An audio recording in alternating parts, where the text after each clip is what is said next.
بسم اللہ الرحمن الرحیم۔ اللہ کی نگاہ میں اصل اہمیت آخرت کی ہے۔ تفہیم القرآن جلد دوم سے عنوان آخرت، صفحہ 158، 414، 569۔ ما کان لنبی ان یکون له اسرى حتى یسخن فی الارض تریدون ارض الدنیا واللہ یرید الآخرہ واللہ عزیز حکیم۔ سورہ انفال، آیت 67۔ کسی نبی کے لیے یہ زیبا نہیں ہے کہ اس کے پاس قیدی ہوں جب تک کہ وہ زمین میں دشمنوں کو اچھی طرح کچل نہ دے۔ تم لوگ دنیا کے فائدے چاہتے ہو، حالانکہ اللہ کے پیش نظر آخرت ہے اور اللہ غالب اور حکیم ہے۔ اللہ کی نگاہ میں اصل اہمیت آخرت کی ہے۔ تفہیم القرآن جلد دوم، صفحہ 414۔ ولا اجر الآخرت خیر للذین آمنوا وکانوا یتقون۔ سورہ یوسف، آیت 57۔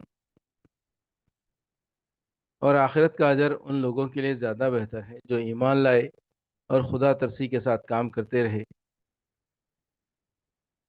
خدا ترسی کے ساتھ کام کرتے رہے۔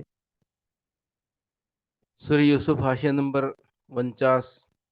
یہ تنبیہ ہے اس امر پر کہ کوئی شخص دنیاوی حکومت و اقتدار کو نیکی و نیکوکاری کا اصلی اجر اور حقیقی اجر مطلوب نہ سمجھ بیٹھے، بلکہ خبردار رہے کہ بہترین اجر اور وہ اجر جو مومن کو مطلوب ہونا چاہیے وہ ہے جو اللہ تعالیٰ آخرت میں عطا فرمائے گا۔ اللہ کی نگاہ میں اصل اہمیت آخرت کی ہے۔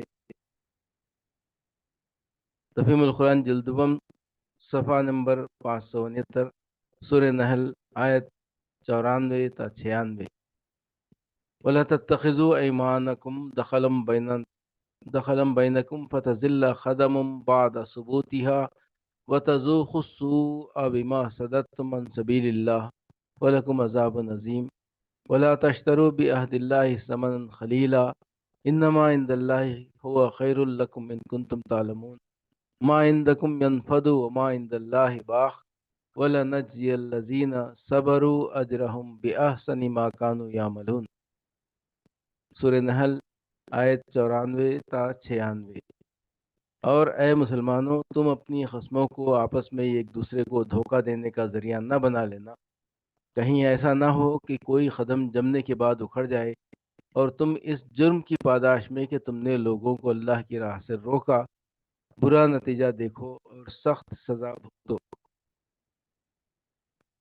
اللہ کے عہد کو تھوڑے سے فائدے کے بدلے نہ بیچ ڈالو۔ جو کچھ اللہ کے پاس ہے وہ تمہارے لیے زیادہ بہتر ہے اگر تم جانو۔ جو کچھ تمہارے پاس ہے وہ خرچ ہو جانے والا ہے، اور جو کچھ اللہ کے پاس ہے وہی باقی رہنے والا ہے، اور ہم ضرور صبر سے کام لینے والوں کو ان کے اجر ان کے بہترین اعمال کے مطابق دیں گے۔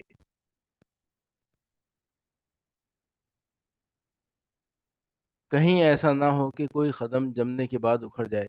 سورہ نحل، حاشیہ نمبر 95۔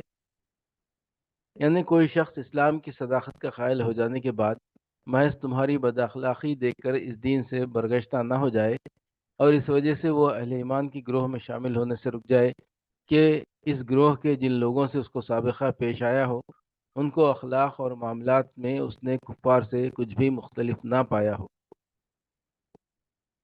اللہ کے عہد کو تھوڑے سے فائدے کے بدلے نہ بیچ ڈالو۔ سورہ نحل، حاشیہ نمبر 97۔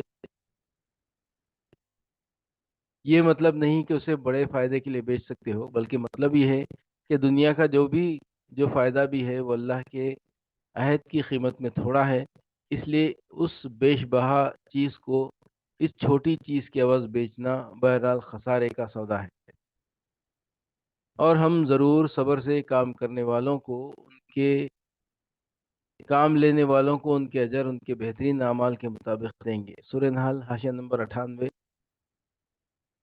صبر سے کام لینے والوں کو یعنی ان لوگوں کو جو ہر طمع اور ہر خواہش اور جذبہ نفسانی کے مقابلے میں حق اور راستے پر قائم رہیں، ہر اس نقصان کو برداشت کر لیں جو اس دنیا میں راست بازی اختیار کرنے سے پہنچتا ہو، ہر اس فائدے کو ٹھکرا دیں جو دنیا میں ناجائز طریقے اختیار کرنے سے حاصل ہو سکتا ہو، اور حسن عمل کے مفید نتائج کے لیے اس وقت تک انتظار کرنے کے لیے تیار ہوں جو موجودہ دنیاوی زندگی کے ختم ہو جانے کے بعد دوسری دنیا میں آنے والا ہے۔